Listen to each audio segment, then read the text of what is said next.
பச்சை புடவைக்காரியாய் உன் தாய் மீனாட்சி நான் இன்று வந்திருக்கிறேன். இனி உன் வாழ்வில் பணத்தை எண்ண நேரம் இருக்காது. அந்த அளவிற்கு கொட்டோ கொட்டென கொட்டப்போகிறது. உனக்கான வாழ்க்கை உன்னை சேரும் நாள் வெகு தொலைவில் இல்லை. நீ வளர்ந்து மேலோங்கி நிற்பாய். எதற்கும் பயப்படாதே, கலங்காதே.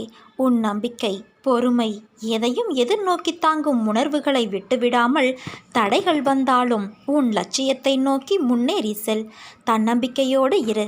எதிர்பார்த்தது கிடைக்கவில்லை என்றால் எதிர்த்து போராடு.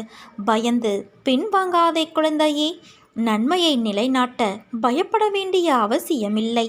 தவறுகள் ஏற்பட்டாலும் எல்லாம் நன்மைக்கே என்று எடுத்துக்கொள்.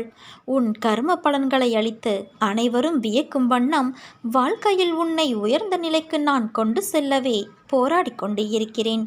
கவலைப்படாமல் நீ உன் கடமையை செய். நீ என் குழந்தை. உன்னை பாதுகாப்பது என் கடமை.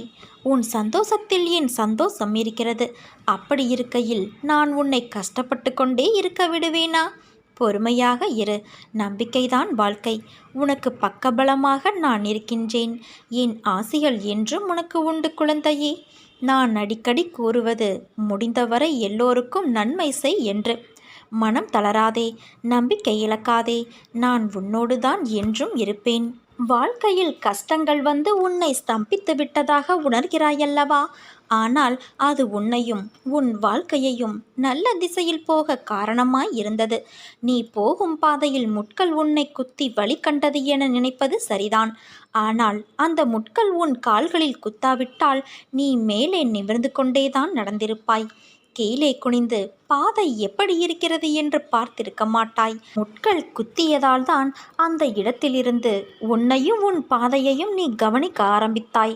முட்கள் சிறு வழியை ஏற்படுத்தியிருக்கலாம்.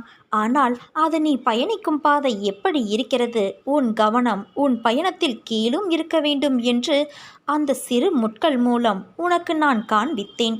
கீழே படுகுழியும் இருக்கலாம் என்று நான் உணர்த்தினேன். நீயும் அதன் உட்கருத்தை புரிந்து கொண்டாயல்லவா? நிச்சயம் இனி நீ ஜெயிக்கப் போகிறாய். உன் வழி என்பது உன்னுடைய அகத்தையும் புறத்தையும் சுத்தப்படுத்தத்தான். அது ஒரு நாளும் உன்னை துன்பத்திற்காக ஏற்படுத்தியதல்ல. அதனால் எல்லாம் சரியாகிவிடும். எதற்கும் அஞ்சாதே குழந்தையே. உன்னோடும் உன் குடும்பத்தோடும் நான் இருக்கின்றேன். நீ என் பரிபூர்ண அருளும் ஆசீர்வாதமும் அன்பும் பெற்ற என் செல்ல குழந்தை. என் பிள்ளையே, நீ எடுத்த முடிவில் என்றும் உறுதியாக இரு. யாராவது உன்னை குழப்புவார்கள். நீ அதை கேட்டு குழம்ப வேண்டாம்.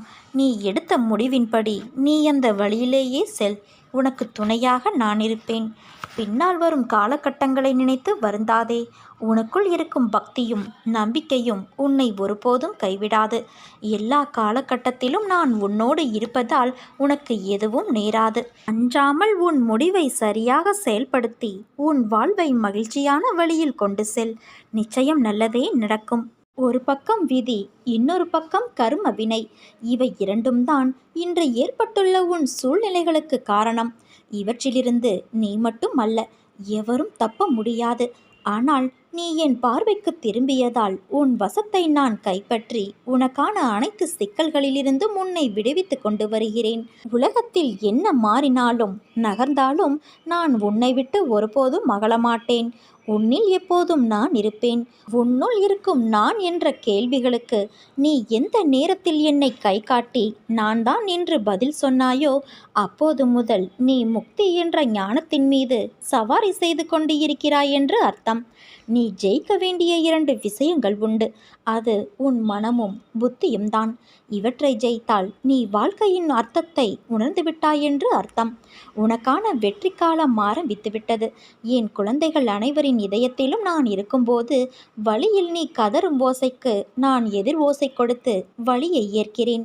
உன் வழிகள் உன் துன்பங்கள் என்பது எனக்கானது.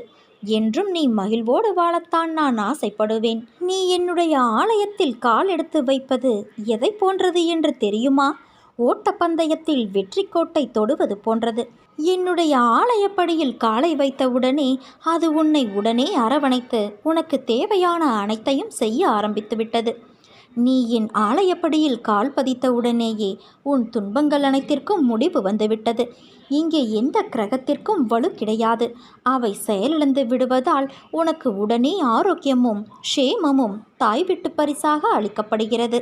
என்னுடைய உதி என்னும் விபூதி மிகவும் சக்தி வாய்ந்தது. அது என் யோக சக்தி என்பதை உணர்ந்து பயன்படுத்துகிறவர்களுக்கே பலன் தரும். உன்னைப் போல என்னையே சிந்தித்து எனக்காக தன்னையே அர்ப்பணித்து உண்மை அன்போடு என்பால் லயமாகிறவர்களுக்குத்தான் நான் பலன் தரக்கூடிய கற்பகத்தருவாக காமத்தேனுவாக இருக்கின்றேன். மற்றவர்களுக்கு நான் ஒரு உதவா கரைதான். அர்ஜுனனிடம் அவன் தனது உறவுகளை எதிர்த்து போரிட தயங்கிய போது விஸ்வரூபத்தை காட்டி, இவர்களை நான் ஏற்கனவே கொன்றுவிட்டேன், கொன்றதைத்தான் நீ கொள்கிறாய் என்று விளக்கிச் சொல்லி அவனுக்கு விஷயத்தை புரிய வைத்தது போலத்தான் நீ மலை போல நினைத்திருக்கும் பிரச்சனைகள் அனைத்தையும் நான் ஏற்கனவே தீர்த்துவிட்டேன். எத்தனை முறை சொன்னாலும் நீ அந்த பயத்திலேயே இருப்பதால் தீர்த்த பிரச்சனையை தீர வேண்டும் என தொடர்ந்து வேண்டிக்கொண்டே இருக்கிறாய். இனி வரப்போவது எல்லாம் உனக்கு வசந்த காலமே. வாழ்வில் எதையெல்லாம் நீ நிரந்தரம் என யாரை எதிர்பார்த்து இருந்தாயோ அவர்களால் உனக்கு நன்மை இல்லை என்பதை உணர்த்தவே அவர்களின் சுயரூபத்தை நான் உனக்கு வெளிப்படுத்தினேன். அவையெல்லாம் பஞ்சுமெத்தையில் உனக்காக வைக்கப்பட்ட பெரிய முட்களைப் போல குத்தி கொண்டு இருந்தவை. கண்களில் கைப்பிடி மண் விழுந்ததைப் போல உறுத்தி கொண்டு இருந்தவை. இந்த காலங்கள் மாறிவிட்டன. இனி உனக்கு வருவதெல்லாம் வசந்த காலமே.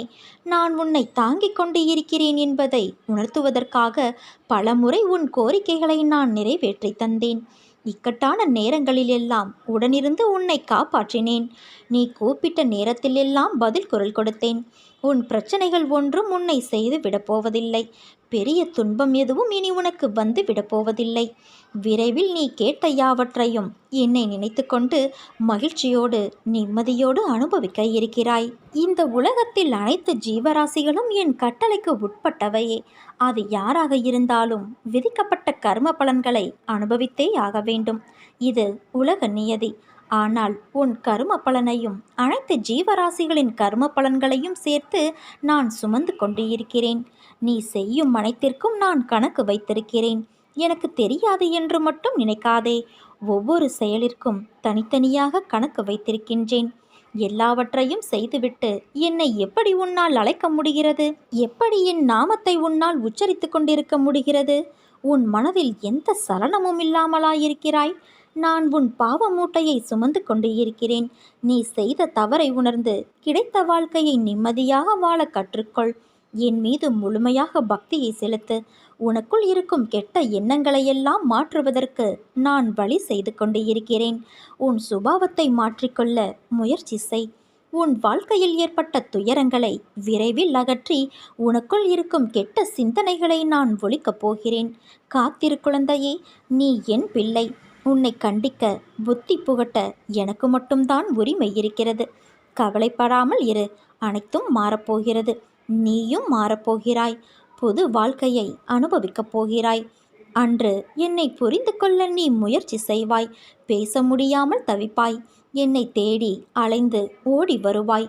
ஆனந்தத்தில் என்னை பார்த்து அழுது விடுவாய். உன்னை தோற்க விடுவேனா? அதற்காகவா நான் உன்னை தேடி வந்திருக்கின்றேன்? கவலைப்படாதே. நிச்சயமாக உன்னை நான் கரை சேர்ப்பேன். ஆனால் இது தெரியாமல் நீ கவலைப்பட்டு கொண்டு இருக்கிறாய்.